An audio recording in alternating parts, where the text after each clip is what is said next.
தாத்தாவின் கருவறையில் உருவானவர், தாத்தாவின் பாடல் கேட்டு உயர்வானவர்.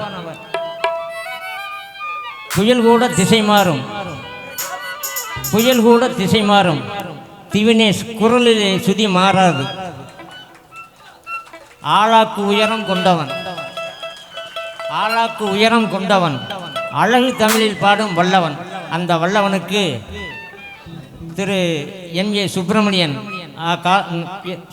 மயிலாடுதுறை, இருப்பு ஆக்காலாப்பூர், ஏஎல் சேவுருத்தினம், இருப்பு சிதம்பரம், இருப்பு ஆக்காலாப்பூர் இருவரும் இணைந்து 1000 ரூபாய் அன்பளிப்பாக வழங்குகின்றார்கள்.